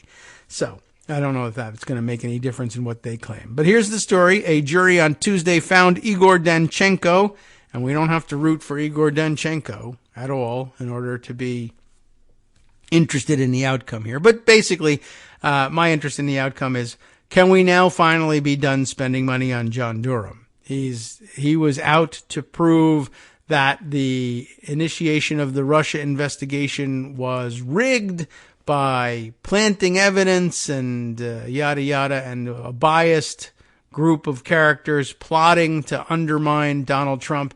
And at every turn, it has been impossible and to prove, and John Durham has failed. There's nothing that he's been able to do that would do anything to reinforce the theory based upon which he was appointed in the first place. They've had their day, and they've blown it. And even Merrick Garland even got out of their way and said, continue, by all means, prosecute away. You can have whatever you need to try to prove your stupid theory that this whole thing was a hoax and bogus.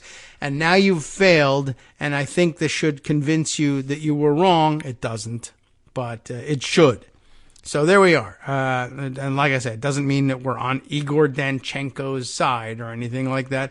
It's just, that's the guy that got caught up in the middle of this. A jury found Igor Danchenko, a private researcher who was a primary source for a 2016 dossier of allegations about former President Donald Trump's ties to Russia, not guilty of lying to the FBI about where he got his information.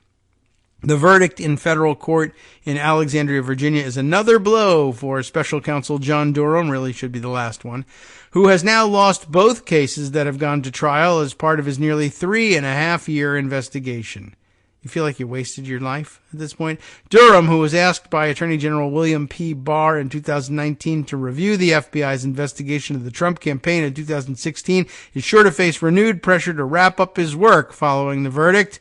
Trump predicted Durham would uncover, quote, the crime of the century, which has resulted in an acquittal, by the way, inside the U.S. law enforcement and intelligence agencies that investigated his campaign links to Russia. But so far, no one charged by the special counsel has gone to prison, and only one government employee has pleaded guilty to a criminal offense.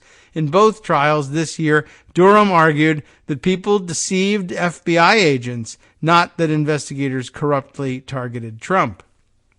So that's been a failure as well. The jury in Danchenko's case deliberated for about 9 hours over 2 days. Juror Joel Green said in an interview that there were no holdouts in the deliberation and that the jurors were pretty unanimous in how they viewed the case. We looked at everything really closely, said Green, who declined to comment on the politics of the case. The conclusion we reached was the conclusion we all were able to reach. Durham, A longtime federal prosecutor who was U.S. attorney in Connecticut during the Trump administration personally argued much of the government's case against Danchenko. The special counsel alleged that Danchenko misled the FBI officials asking in 2017 about his sources after the agency determined the researcher was the unnamed person behind some of the most explosive allegations about Trump in reports compiled by former British spy Christopher Steele, which came to be known as the Steele dossier. The trial could be Durham's last. A grand jury that the special counsel has been using in Alexandria is now inactive. People familiar with the matter have told the Washington Post, though the status of a similar panel in D.C. was not immediately clear. A Justice Department spokesman declined to comment when asked whether Durham would continue as special counsel in the wake of the Danchenko acquittal. Barr, reached by phone Tuesday afternoon after the jury announced its verdict, declined to comment. In a statement released by the Justice Department after the verdict, Durham said, "While we are disappointed in the outcome, we respect the jury's decision." Oh, that's nice of you. "And thank them for their service. I also want to recognize and thank the investigators and the prosecution team for their dedicated efforts in seeking truth and justice in this case." He released an identical statement after his prior loss at trial. A representative for Trump could not immediately be reached for comment. Richard Grenell, who's always available for comment, I thought, who served as acting director of national intelligence in the Trump administration, tweeted that the verdict, quote, doesn't clear up the, quote, outlandish claims in the Steele dossier. After the verdict was announced, Danchenko choked up and embraced his defense attorneys, Danny C. Oronato and Stuart A. Sears. Danchenko declined to comment, but Sears said outside the courthouse, "We've known all along that Mr. Danchenko is innocent. We're happy now that the American public knows that as well."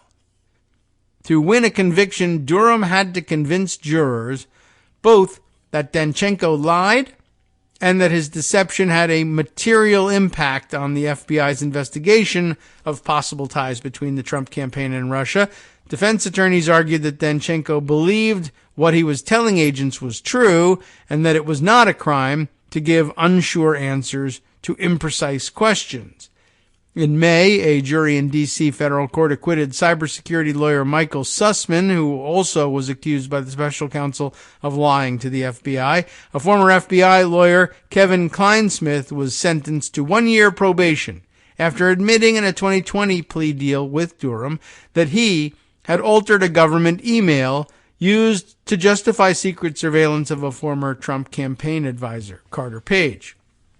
So far, Durham's review of the FBI investigation has cost taxpayers more than $5.8 million, according to Justice Department records detailing how much the special counsel has spent on personnel, supplies, and other expenses between October of 2020 and March of 2022. That total does not include his work before Barr formally designated him a special counsel near the end of the Trump administration. After the investigation is complete, Durham will be required to write a report, but deciding how much of it, if any, to release to the public would be up to Attorney General Merrick Garland. The indictment listed 5 charges against Danchenko for statements made to the FBI investigators about whether his sources included a longtime Democratic public relations executive, Charles Dolan Jr., and Sergei Milyan, a former president of the Russian-American Chamber of Commerce. U.S. District Judge Anthony J. Trenga dismissed the charge related to Dolan before the case went to the jury. So I guess that tells you about how well they did in proving that link. Not enough to even ask the jury. It's just dismissed. For Durham, the FBI's handling of the Steele reports has been a key area of investigative interest. Steele was hired to produce the reports by research firm Fusion GPS, which had been retained by a law firm that represented Trump's opponent, Hillary Clinton, and the Democratic National Committee. A website funded by a deep-pocketed Republican donor initially hired Fusion GPS to dig into Trump's background. An anti-Trump Republican first hired him and then got clobbered in the primaries, and then the Democratic National Committee decided, well, if there's dirt on Trump now that he's going to be the nominee, maybe we ought to find out what it is. But the FBI began looking into possible coordination between Trump's campaign and Russia before it used the Steele dossier to support the warrant applications covering Page. In other words, the activity of the Trump campaign was so clumsy and suspicious even before they found out about the Steele dossier, that the FBI said, we really ought to be looking at this. And then only later did they get a hold of the Steele dossier and say, oh, well, related to that, we probably ought to be watching Carter Page as a conduit for this collaboration with the Russians, this collusion with the Russians. And that's how that whole part of the case fell apart. Let's see. The Justice Department Inspector General determined that the FBI was justified in starting the probe, which eventually would be taken over by Special Counsel Robert Mueller. Durham used his closing remarks to defend his own work, telling the jury that his team spent a considerable period of time away from their families to figure out why the Russia investigation began after Mueller, a patriotic American, concluded that there's no evidence of collusion here or conspiracy. Of course, he didn't actually conclude that, but okay. Mueller's report said his office could not establish a conspiracy between the Trump campaign and Russia, but it noted a statement that the investigation did not establish particular facts does not mean that there was no evidence of those facts. The report mapped out various links between Trump campaign officials and the Kremlin and characterized the campaign as eager to benefit from Russia's help in 2016, as well as detailing evidence of possible obstruction of the investigation, which, obviously that's going to lead to the conclusion that I can't prove it. I can't prove it because they're obstructing me, but yes, I can't prove it. Tom Fitton, who heads the conservative group Judicial Watch and has been a Trump confidant, expressed disappointment with Durham's performance on Twitter, saying the special counsel was conducting a half-baked investigation. They would totally have gotten it right, I'm sure. FBI witnesses testified that some emails and information about Dolan and Milian that Danchenko kept to himself would have been valuable to investigators vetting the sources for the dossier's claims in 2017.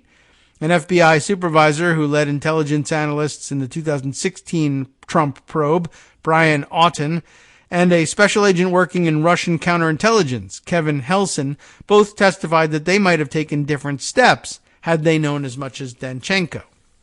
But again, the trial is for actively lying to FBI agents. Things that he didn't tell FBI agents might have been helpful in determining the truth of what he had to say, but he wasn't on trial and he wasn't sworn to tell the truth, the whole truth, and nothing but the truth. He was asked questions, he answered them. Did he lie in his answers? No, he didn't. Was there more that the FBI would like to have known? Yeah, maybe.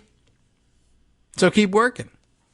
Get it out of him. I guess they never did that. But Auten and Helson also described Danchenko as a trusted source of information on Russian influence activities that U.S. investigators mined for years. Testimony that seemed to frustrate Durham. Don't feel bad for the FBI agents, he said in his closing remarks. The FBI failed here. Sears, in his closing argument, blasted Durham for being more focused on proving crimes, quote, at any cost, as opposed to investigating whether any occurred. He's trying to assist the FBI, Sears said of Danchenko. Now they're indicting him for it. Well, that seemed to work with the jury and serves as a parallel to, I don't know, it just reminded me all of a sudden of what we were hearing from out of Florida, right? They gave you a voting card. Now they're indicting you for it? Well, it's not quite the same thing. It's a terrible analogy, but it does remind me of how much of the Republican accusations tend to be drummed up charges that they entrap you into and then try and say the fact that charges are levied against you is evidence of wrongdoing from top to bottom when they're the ones that keep getting caught. I don't know. This is just their favorite game. Anyway, let's see. Other things to share with you here. Oh, we're coming up on break number 3, and we'll figure out how we're going to use our last segment. But I guess we can fill it with the rest of some of the rest of the information from the story about Kushner's bulk book sales. Let's see if we can sneak in a little more before the break on that. Remember that they spent $131,000 at Books A Million. You'd think they could get they probably were avoiding spending money at Amazon. That's the issue. And then another $27,000 worth. So what was that? $158,000 worth of bulk purchases that we know of so far in total. Let's see. When Breaking History debuted at number 1 on the New York Times hardcover nonfiction bestseller list, its ranking was accompanied by a dagger signifying that some booksellers had reported bulk orders. They are on to that trick, and so they try and put that. It's their version of an asterisk. They love the dagger over there. Anyway, that list included data for the week ending August 27th, 2 weeks before Save America's big purchase. It's not clear if another political committee purchased Kushner's memoir or if there was another bulk buyer. And I mean, I guess they think so because they went ahead and put the dagger on there even before this bulk purchase was recorded. After Breaking History debuted, right, then it fell right away during the second week, and let's see, then maintained the spot the week of Save America First's purchase. The following week, it fell to 10th. Kushner's book held that position for a second week, which covered the date that Save America made its second purchase. Breaking History then fell off the list altogether. So that ought to tell you all you need to know about why it was on the bestseller list. Because they put it there, and as soon as they stopped faking it, it fell off because no one cares. Hi, it's me, David Waldman, the same guy who was just talking to you a second ago. Our Patreon subscription drive is still going strong, with over 175 monthly donors who help keep us on the air. If we've helped keep you going during the pandemic, why not return the favor and help us keep going so we can all be together for the next disaster? Patreon.com, Patreon.com, makes it easy to make secure, recurring monthly contributions to support our show. Patreon.com/KagroX gets you straight to our donation page. Maybe you'd like to thank us for keeping you sane during the Trump era. Maybe you're looking forward to in-depth explanations of what's going on in the Biden administration. Whatever it is that keeps you listening, we need your help to keep bringing it to you. And hey, if you happen to prefer using PayPal or even the Square Cash app, we're up and running with those options too. Thanks again, everyone, for all your support. We literally could not do this without you.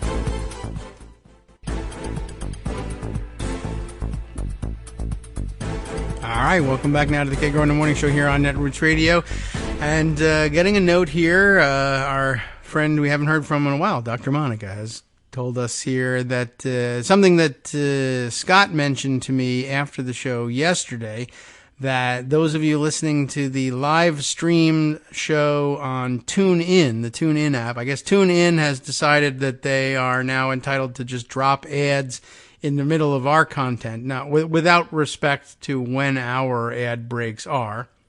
This is not something that they've discussed with me or anything like that. And certainly, as far as I know, nothing that we get any sort of income from. They're monetizing our content, and there's nothing we can, I guess, do about it. I don't know. I'm sure it's in the terms of service. They clearly tell us that they can do that. I don't know what the ads are for. We didn't sell any ads, and apparently they're just dropping them right in the middle, and you just miss out on however much content they decide to play ads over. So I don't know what that's about, and I don't know if that's an app you want to stick with.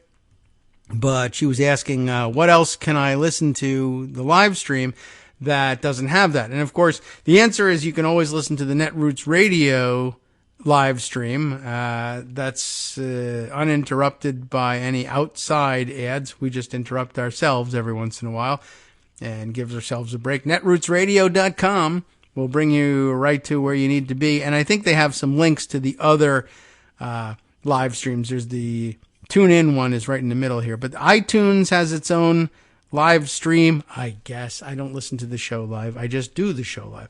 Winamp has, I don't know what, is that its own, that's not the same thing, I guess, as the Netroots Radio stream itself. And they have their own direct, I think maybe the Winamp thing, yeah, the Winamp thing is the direct Netroots live stream, right? I think so. I don't know. You can all correct me if I'm wrong. Justice knows, but he may be busy in the morning. He's not just checking up on everything. He's not doing fact checks live of our live stream. Anyway, but if you go to netrootsradio.com, which you should be doing anyway, because why not? There's also, not only can you finally actually find all of the great stories that I keep trying to read Justice Putnam's teaser for the West Coast Cookbook and Speakeasy. And if any of you have been thinking, he mentions that every day. Several of you have been moving straight over to that, which I think is fantastic and exactly the way it's supposed to work. If you haven't been,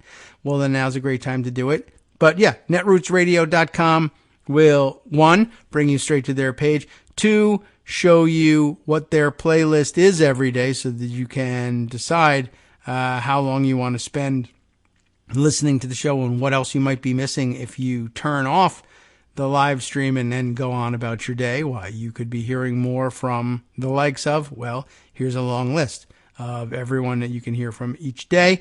And then scroll down just a little bit more and you have some links to the live streams. iTunes, TuneIn, Winamp. That's the one I think that just runs it directly.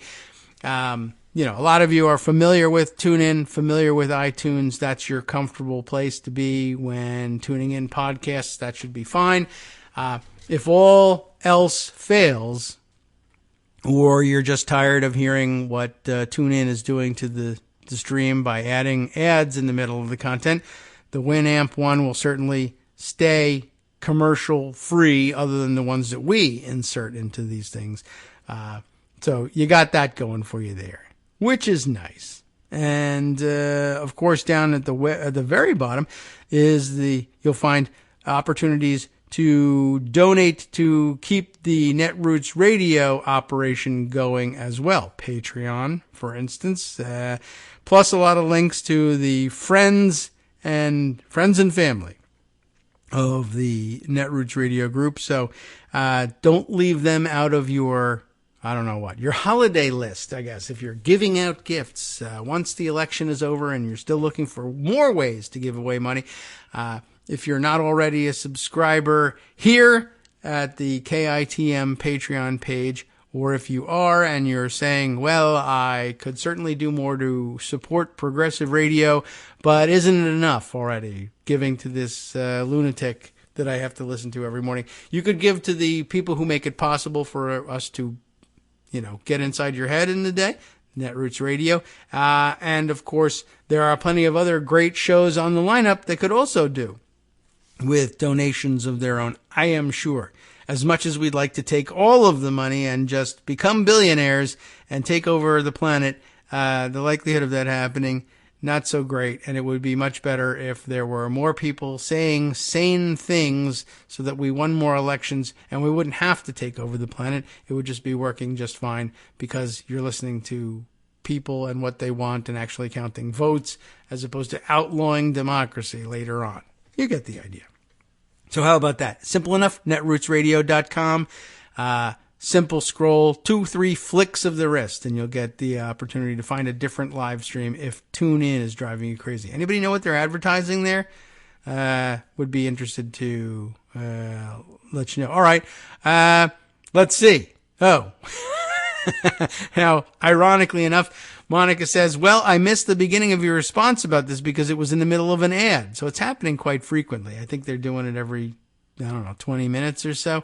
At any rate, Scott gave me the times that they interrupted things yesterday, and it seems to be only during the first hour of the show. Anyway, netrootsradio.com is the instant answer. That's the quickest way for you to find. If you just scroll down a little bit, you'll find that there's one more time, for the iTunes link for you, then the TuneIn one that isn't working all that well for you.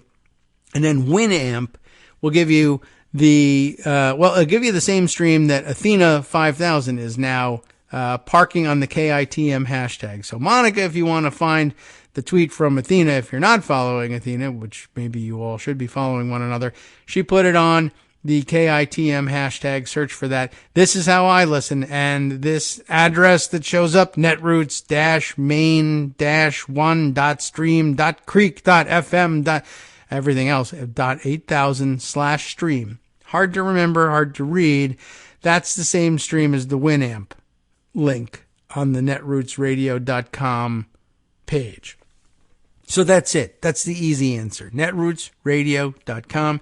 And if you missed the part about donating money both to Netroots Radio and all the other fine programmers on their lineup, just to keep that stuff in your ear where you want it, Well, then I'll repeat it for you. I just did that. That's what I'm saying. Okay, on to other things. Let's see. There was, of course, the story of Trump burning all his money to raise more money. That's a very common malady among conservative politicians in general. Bloomberg reporting this. Whose work is this? Bill Allison. Trump spent 91 cents to raise each dollar as troubles mounted.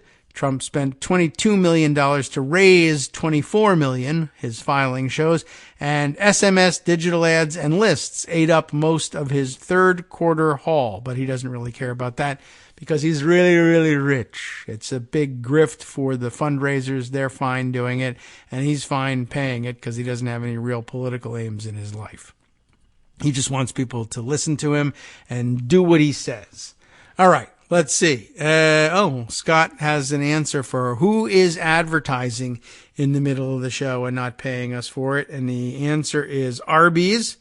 And really, who could blame them? After all, the meats that they now have, they are very proud of themselves. And they want you to know. And it sounds delicious. I don't get any money from it. And you probably shouldn't eat that stuff. But, if you have a weakness for it, go for it. I enjoy every once in a while the odd Arby's sandwich myself, but they're all odd, really. And I feel funny about it because Rick Santorum likes it a lot too. Also, Mr. Hero, he says, if he remembers correctly. Mr. Hero, I have no information about them, but they sound heroic and maybe delicious. I have no idea. If they contributed actual money to our coffers, I would tell you they were fantastic. I'm willing to do that. It's an easy arrangement. Just send the cash. I don't know. Anyway, that's happening. So look out for that. What else is happening? Oh, a little bit of everything. Let's see. What stories do I wanted to share with you here? This I thought was an interesting one. Maybe we can run through this. We've been over this issue, such as it is, a number of times. I thought this might help clarify things. I always like to try to find out what is the kernel of truth behind the craziness that right-wingers trade among themselves. And I'm hopeful that this will reveal something, but I'm not positive of it. NBC News has a piece written by Tyler Kincaid, with a G in there, Kincaid, Ben Gogin, I'm not sure which, Ben Collins, and Brandy Zadrozny. Ben and Brandy, I've called their name a couple. They team up on a lot of interesting articles. Ben Gogin, or Gogin, Goggin, I know his name came up the other day, and we didn't know how to pronounce it then either. And we've made no progress on that. That's not how I spend my time in the world. But this is interesting about a thing that is interesting in that it's so crazy. The litter box BS that they love talking about, and how they're still going on about this. This is like 6 months going on a year old, this stupid rumor. And every time some state level politician or national level politician is embarrassed or should be embarrassed by spreading it around and getting called out on it, it doesn't matter. They don't read this stuff. I guess they shield themselves from bad news about Republicans, so others of them fall into the trap one after another. How an urban myth, if that's even what it is, about litter boxes in schools became a GOP talking point. At least 20 Republican politicians have claimed that schools are making accommodations for students who identify as cats. I love the one who said that. Also for students who are identifying as snakes, who famously use litter boxes all the time. Cats, yes. Dogs, no. Snakes, never. But they say it anyway. The school districts say these claims are untrue, which seems a little bit of like weak sauce in terms of talking about both sides of this issue here. The schools claim they're untrue. They are untrue. It's not a claim, but yes, they are making those claims. So it is technically true to say a school is claiming it's untrue. They're right. And they should just be saying it's flat out false and it's really, really stupid and quite honestly indicative of your, incapacity for adult level anything, politics included, if you should fall prey to this particular ploy. But okay, Anyway, let's see. False rumors about litter boxes in classrooms have gained momentum in recent months is the caption to this weird graphic that they've put together here to illustrate what's going on, and it's weird and creepy in its own right. At a luncheon for Republican women in Mesa County, Colorado last week, this is dated October 14th, by the way, Lauren Boebert, actual member of Congress, warned that educators, quote, are putting litter boxes in schools for people who identify as cats. No, they're not. Lauren Boebert, very dumb.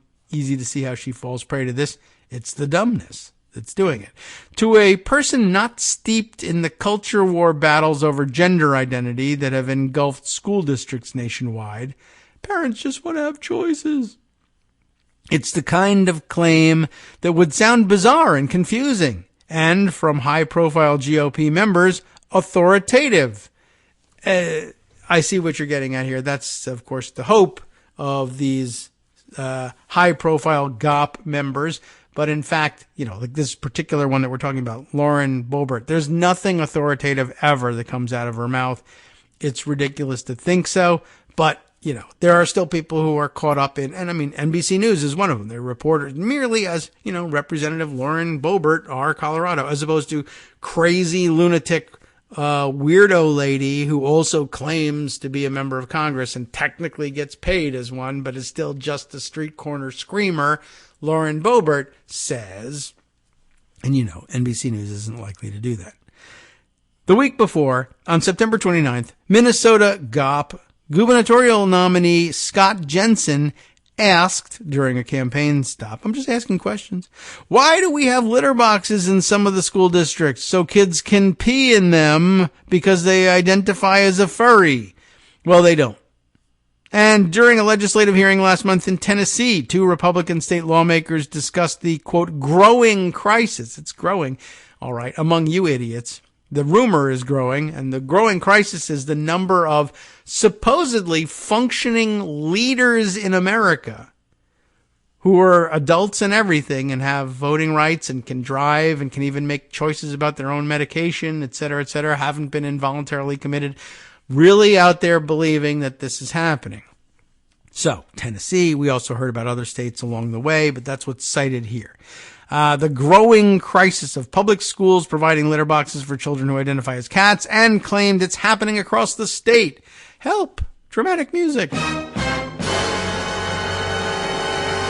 At least 20 conservative candidates and elected officials have claimed this year that K through 12 schools are placing litter boxes on campus or making other accommodations for students who identify as cats, according to an NBC News review of public statements. Every school district that has been named by those 20 politicians said either to NBC News or in public statements that these claims are untrue. There is no evidence that any school has deployed litter boxes for students to use because they identify as cats, or for any reason for that matter. But maybe there's something. What could be driving this thing? It could just be, that's so dumb and crazy. I think I'll troll people by putting that rumor out there and seeing who believes it. That I believe. Anyway, the claim has taken on a life of its own among a growing number of Republicans, conservative influencers, and political commentators. And everybody is always like, oh, my brother says that his best friend's wife definitely works at a school where they totally did this. They swear on a stack of Bibles. Joe Rogan jumped into this. Oh, here it is. It's right here in this paragraph. Right? The claim has taken on a life of its own among a growing number of Republicans, conservative influencers, and political commentators. In an episode of Spotify's The Joe Rogan Experience, and he's getting tons of money to do this, and I don't know why, and I don't know why we get nothing. All right. Why doesn't Spotify pay for our show? Pay us. We'll do a show, and we won't even make claims like that. It'll be great. You'll have a reputation for truthfulness and interesting stories that are real. Anyway, the Joe Rogan Experience podcast this week, host Joe Rogan told former U.S. Representative Tulsi Gabbard that a litter box was installed in a school that his friend's wife worked at for a girl who, quote, identifies as an animal. Joe Rogan's friend's wife worked at a school where they totally did this. A clip of the discussion quickly began to circulate on social media. Rogan did not name the school because it's a lie, and his publicist did not respond to a request for comment because the publicist knows it's a lie as well. So fine. Now, is it Joe Rogan's lie? Did Joe Rogan's friend lie to him? Did Joe Rogan's friend's wife lie to him directly? It's not even clear whether the friend told him or the friend's wife told him. I know a lot of my friends' wives. They could speak to me directly. Which one is the liar? I don't know. I think it's all just made up. It doesn't matter. Although it would be interesting to find out, like Joe Rogan, does he really need at this point to like pump up the ratings of the show or whatever the hell it would be for a show like this?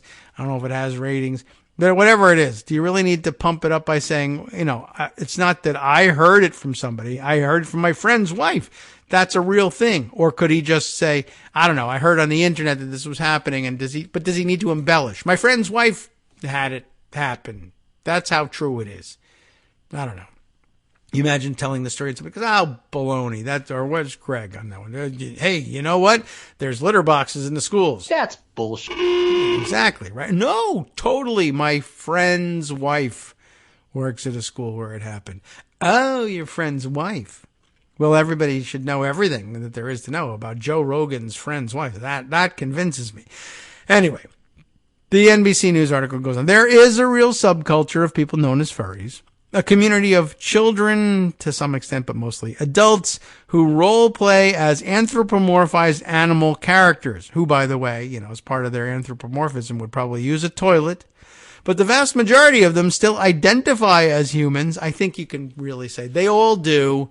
There aren't any people who are identifying as animals. But okay. And someone will do it as a joke now to show, see, wrong. I identify as an animal.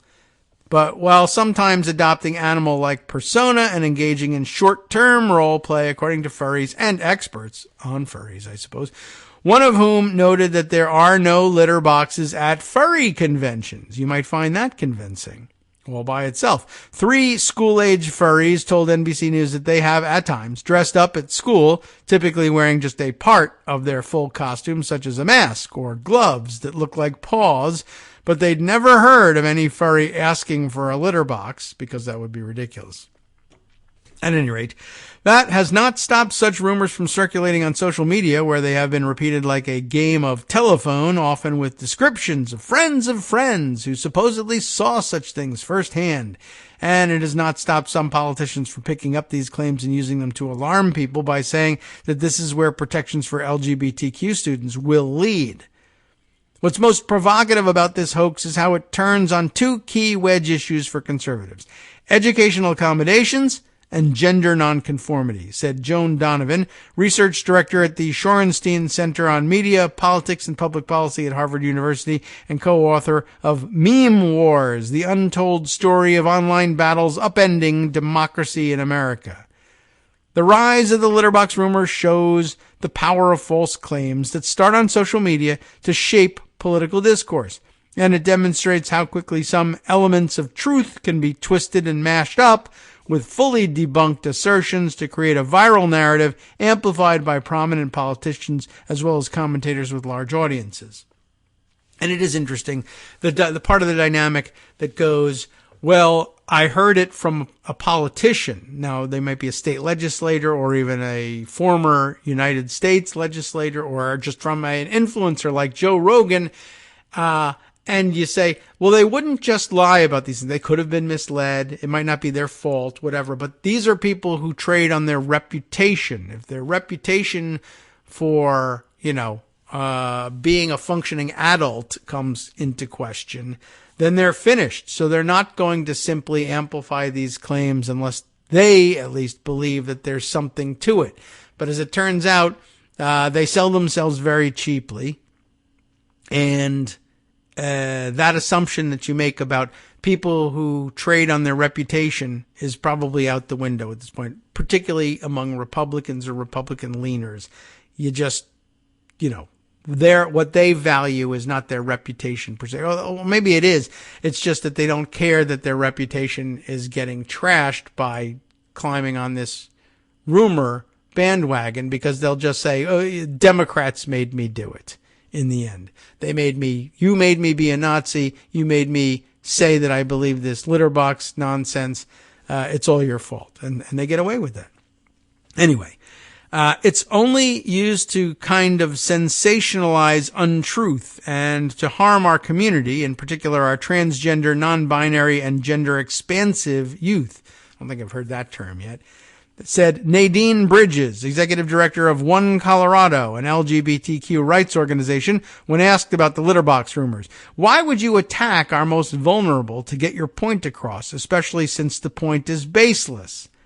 And the answer is it works anyway, so who cares? NBC News found one example of a school district keeping cat litter on campus for students to use, but it had nothing to do with accommodating children who identify with animals.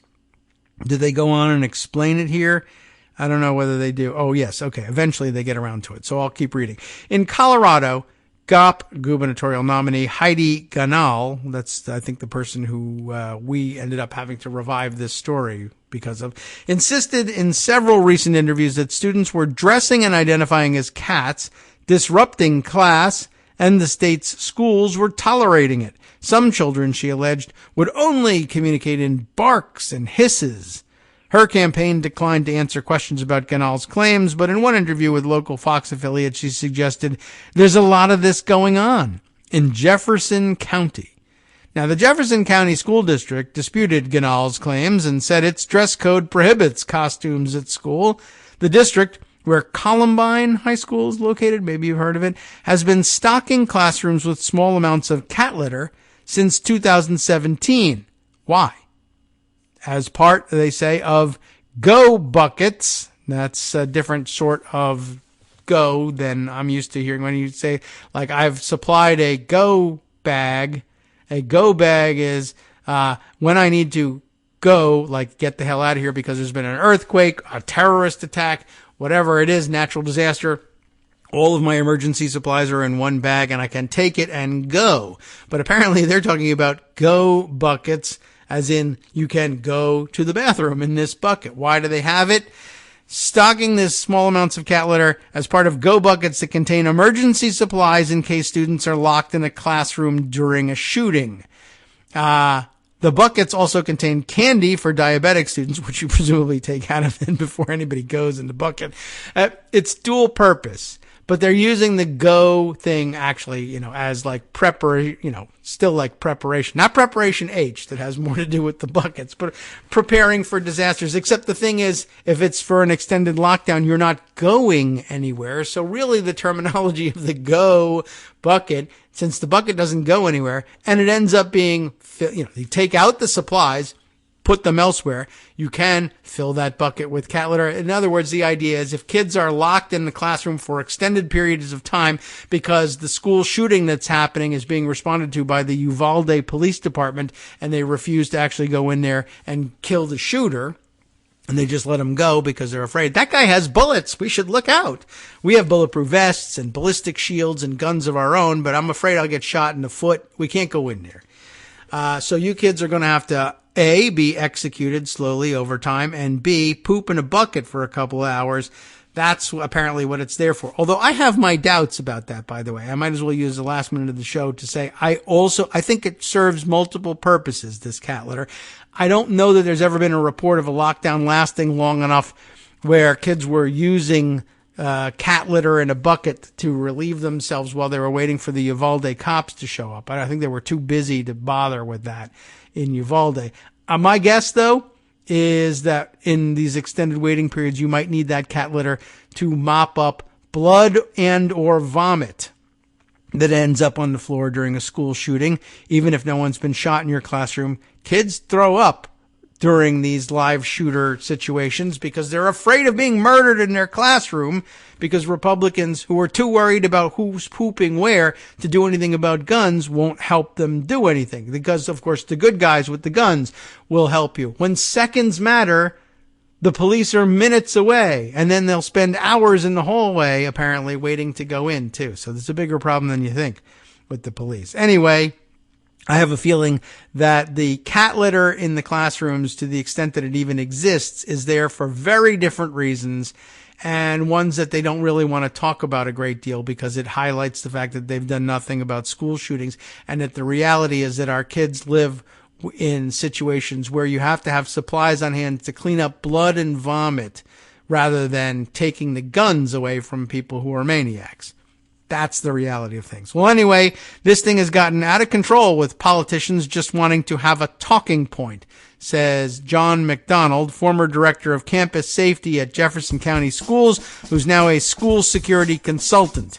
The wave of misinformation reflects discontent among many conservatives around how the concepts of politics of gender identity are rapidly shifting. The number of people identifying as trans and non-binary has increased in recent years, particularly among young people. So has the amount of anti-LGBTQ legislation from conservative politicians. The spread of rumors about litter boxes has grown alongside other extreme and baseless rhetoric accusing LGBTQ people and educators of, quote, grooming children through lessons and policies on gender and sexuality. And guess what? Hardly any of that is happening either, and there's barely a grain of truth underneath any of that in the same way. So it goes on to discuss yet more of it. You can go ahead and take a look at it and see what else they reveal about their study of how far and how widely this stupid rumor is spreading. But keep in mind that it is, in fact, just a stalking horse for attacks on LGBTQ students. But also, if even if that doesn't do it for you, it's an attack.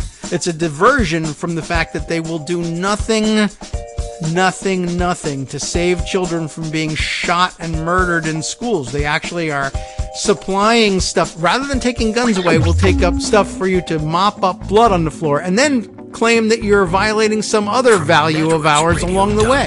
What a setup. You have been listening to Kagro in the Morning with David Waldman. I'd say violate as many of their values as possible at this point, because they don't value anything that's valuable to us. Anyway, time now to lighten the mood, maybe. I don't know. We'll get serious again as soon as Justice Putnam takes the microphone in hand for the West Coast Cookbook and Speakeasy, coming up next right here, where? On Netroots Radio. Check them out. Listen to their live stream. See you tomorrow.